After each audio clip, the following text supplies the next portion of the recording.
പെരുമ്പാവൂർ സീറ്റിനെ ചൊല്ലിയുള്ള തർക്കത്തിൽ കേരള കോൺഗ്രസ് എമ്മിൽ പൊട്ടിത്തെറി. എറണാകുളം ജില്ലാ പ്രസിഡന്റ് ഉൾപ്പെടെയുള്ള നേതാക്കൾ രാജിയിലേക്കെന്ന് സൂചന. ടോമിൻ ജോസഫ് അടക്കമുള്ള നേതാക്കൾ കേരള കോൺഗ്രസ് ജോസഫിലേക്കെന്നും സൂചനയുണ്ട്. വിവരങ്ങളുമായി ഇസത്ത് ചേരുന്നുണ്ട്. ഇസത്തെ LDFിനുള്ളിലും അടി തുടരുകയാണോ? എന്താണ് കേരള കോൺഗ്രസ് ഇതുമായി ബന്ധപ്പെട്ട് നേതാക്കൾ നടത്തുന്ന പ്രതികരണം? പാർട്ടി വിടുമെന്നാണോ പറയുന്നത്?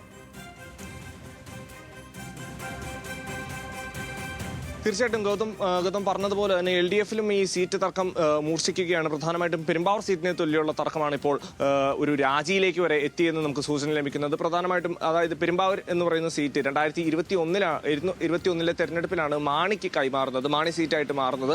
അന്ന് അവിടെ ബാബു ജോസഫ് ആയിരുന്നു നിന്നത്. എൽദോസ് കുന്നപ്പള്ളിക്കെതിരെ കേവലം 2000 വോട്ടിനാണ് ബാബു ജോസഫ് എൽദോസ് കുന്നപ്പള്ളിയോട് പരാജയപ്പെട്ടത്.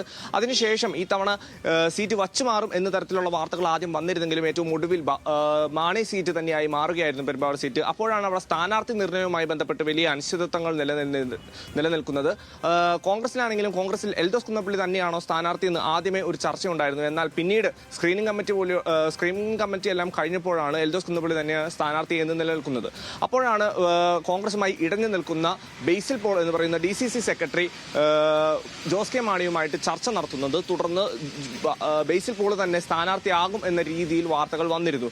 ഇതിന്റെ അടിസ്ഥാനത്തിലാണ് ഇപ്പോൾ ജോസ് കെ മാണി വിഭാഗത്തിൽ, കേരള കോൺഗ്രസ് എം വിഭാഗത്തിൽ വിഭാഗീയത ഉണ്ടായിരിക്കുന്നത്.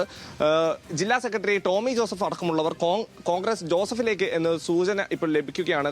കാരണം എന്തെന്ന് വെച്ചാൽ ബേസിൽ പോള് ഇതൊരു പേയ്മെന്റ് സീറ്റായിട്ട് മാറി എന്നതാണ് ഇതിലേറ്റവും എടുത്തു പറയേണ്ട കാര്യം. അതായത് പെരുമ്പാവൂർ സീറ്റിനെ ഒരു പേയ്മെന്റ് സീറ്റായിട്ട് മാറ്റി എന്നതാണ് നമുക്ക് ലഭിക്കുന്ന വിവരം.